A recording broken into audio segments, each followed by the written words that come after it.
You're watching Cougar Tracks Game Day, powered by Bank of American Fork. Welcome on into Cougar Tracks Game Day. Alex Kirry and Dave Noriega right here with you. And 20-3 win for BYU at Cincinnati. Big win for BYU because you got to get to 6 at least. And really, I think a lot of fans are just going, hey, on that track to win out the rest of the season, including your bowl game, it's a good start. 20-3. And for some reason, Dave, I still kept getting what an ugly win. I'm not going to allow the words ugly win unless it was like horrifying? 7. No, unless terrifying. It was like, I mean, one of those look, come on. Too much candy inducing, miserable. The defense was amazing. Defense. The defense was amazing. Defense is boring. All right. So, well, yeah, if they only allowed the other team to score 3 points than the other team, that was an ugly game by Tommy Tuberville and his team. But BYU gets the win, and we have to look at how we did prediction-wise starting off. Now, BYU's 5-4 now. They win by 17 points. Let's start off with the 50-50 that you gave me. Taysom hasn't thrown an interception, or he's only thrown one interception in 4 games. Right. Would he have an interception today? And I said an astounding, hey, you know what? Those DBs are really fast. What I didn't account for was Taysom was throwing really terribly, especially terribly today, and that combination with that ended up with the really bad pick. That pick was so bad. He did have an interception. It was like 25 feet short. But what was worse, that interception or when he underthrew? Oh, Jonah Trinneman on the flea flicker? When you throw a flea flicker, the whole thing is we got behind them, guys. We can throw over their heads by 20 yards, and it'll be an easy touchdown. Trinneman had to dive forward toward his own team to make the completion. And he was, like 6 or 7 yards past the deepest defender? And Taysom had 130 yards passing on the day, which means, if my math serves me, Dave, that means that of his 130 yards, the 43 from that flea flicker, it would be an 87. 14 completions for 87 yards. Okay. 14 completions for 87 yards, but he did end up with 130 yards. What we keep seeing from Taysom is he just pumps, and he doesn't go with his gut. And I think it's just the years and years and years that he's had played under Bronco Mendenhall where turnovers were so critical. He's a game manager, and he's like, you know what? I'm just going to trust in my legs. If we go into 3rd and long or 3rd and short, 3rd and whatever, it doesn't matter. Because when he runs on 3rd down, he makes it every time. I think he was 4 for 4 or 5 for 5 in the game. Get mad. Well, and their third down completion, 10 for 16 on the day. And then on the flip side, they held Cincinnati on 3rd down like every time, it seemed like. So the defense, again, coming through. But you get grumpy at Taysom, and then at the same time, he gets you first downs with his legs and even touchdowns with his legs. So, Dave, I'm going to go ahead and say on that one, where did it end up? Oh, yeah, he did throw a pick. I got it exactly right. Okay, so the 50-50 that... All right, my question was, while you pull up the stats on the computer a computer. Would Tanner Hill and Taysom Mangum, would they play together? Boy, okay, so the whole game during the broadcast, all I kept getting from fans was, why is Taysom still in the game? And look, I have no answer for you, and I'm not going to be the one who's going to say, oh, they should have done it. But I did give Dave the opportunity to say whether or not Tanner was going to get 10-plus snaps in the game. I gave a big old nope. Did not think he'd get into the game. And not only did he not have a snap in the game, he didn't even have, like, a garbage snap or anything. No, because you won 20-3. At one point, so he starts warming up on the sideline, and I was like, okay. Second half, bro, nothing. So there you go. All right, Tanner still isn't getting in the game these days, y'all. even in a 20-3 blowout. Cincinnati completed only one pass last week. Okay. In the second half, they were 1 for 6 in the second half. Gunnar Kiel, speaking of him, how many completions and passing yards would Gunnar Kiel have? Yeah, I guess before the game he would have, and it looked like he was going to go this direction. Because the secondary still looked suspect, at least at the very beginning of the game. Gunnar Kiel, I said, would have 265 yards passing. He had 199 yards passing. I said he would have 23 completions. He had 19. So 4 off on the completions and about 66 yards off on the passing. It ended up being pretty decent because at first I was going, they are letting guys behind them.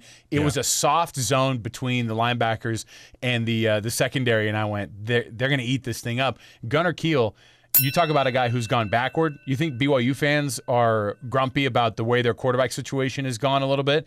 Their team won 20-3 today, and Gunnar Kiel has forgotten how to be a quarterback for Cincinnati. So there could be that. He'd been one of the good ones. He Yeah. was a really, really good player. He was playing starting 3 years ago, and now he just can't do anything. Well, and for his career, this is a guy who has thrown a ton of touchdowns and really for a ton of yards, and he hasn't been doing it. All right. So he did okay, not great. Yeah.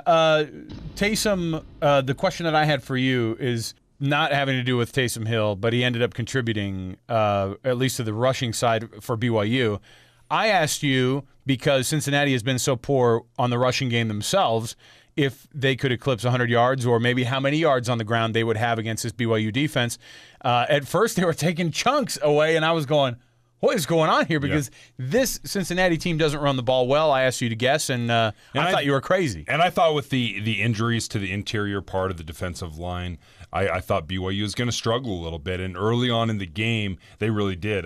Tion Green had 82 yards in the game, but because Gunnar Kiel got sacked a couple times, he was I think he was minus 16 for the game. So that took away from your almost perfect prediction. I said there? 125 yards, and it had Gunnar Kiel not been sacked a couple times for his minus 16. See, again, so you start cheering against the BYU defense? Yeah, hey, man, I wish you guys wouldn't have sacked him so many times. The whole thing is sacks should not count against rushing yardage. It's just the stupidest thing that college does.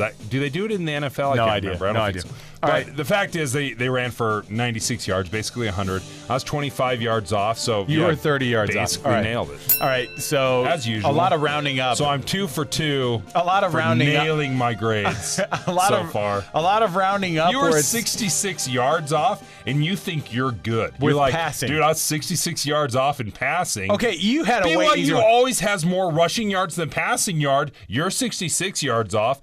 I am 29 yards off.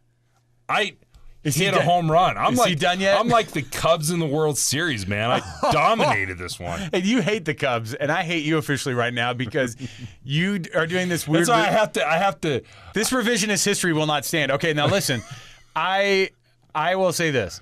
I had a much more difficult row to hoe on this. I had to pick his completions and his yards. You were just like, hey, how many yards are they going to run for? It's a good thing because you nailed the completions. All right. And just died on the passing yardage, so you ended up with probably a C. Speaking of dying, thanks for the grade suggestions, too. Don't listen, schoolmaster, to that. So, on the scores, I picked BYU 31-10, and if they would have punched in on that last drive on the touchdown, I thought, okay, I'll be exactly right on the points. So had Cincinnati scored more points, and BYU would have scored 11 more points, no, and you not would have 11. nailed it. Well, so BYU scored 11 more, and if Cincinnati scored a touchdown. So I said 31-10. It ended up being 20-3. Dave, what was your pick on the points? Well, the point spread I nailed. Oh, no, you did not. I said 42-28. Okay, which is not nailing it. Which is what? Yeah, do your quick math. 16 points. No. That's a 14-point. Those are 2 touchdowns, 14 points. You were 3 points off to my 4 points off. Ugh, it's the same. We both get, probably an A and then maybe like an A- over here because your points. I'm fine with that. No, the points are so bad. I'm going to go B+ with this guy. Again, just a the points suggestion. were totally off. The points were totally off, I admit. And my math that I just tried to do in my head, was such it was garbage. not tough math. Don't you know that? No, it's not tough math. In my mind, you have to understand, I'm not doing great right now. I'm on all the NyQuil. So all the NyQuil that you can take, I'm on it. So leave me alone on my 2 touchdowns. The fact is they won by 17. I said it would be a 14-point spread. My 14-point spread was nails. Anyway, he said BYU would score 42 points. He said that Cincinnati would score 25 more points than they did. All right, so there are predictions. My over-under is indefensible.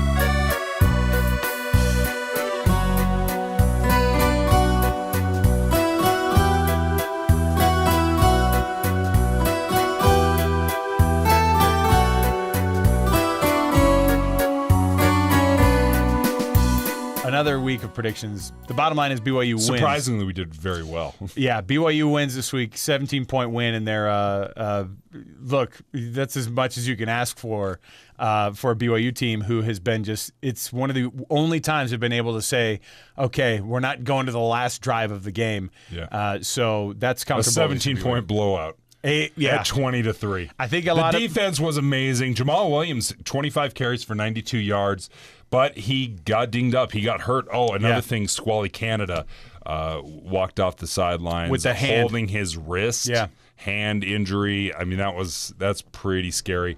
All right, so that'll do it for us on Cougar Tracks Game Day.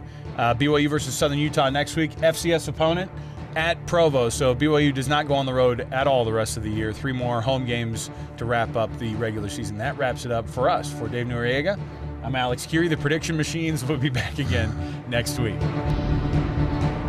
Cougar Tracks Game Day is powered by Bank of American Fork. Big city banking, small town service.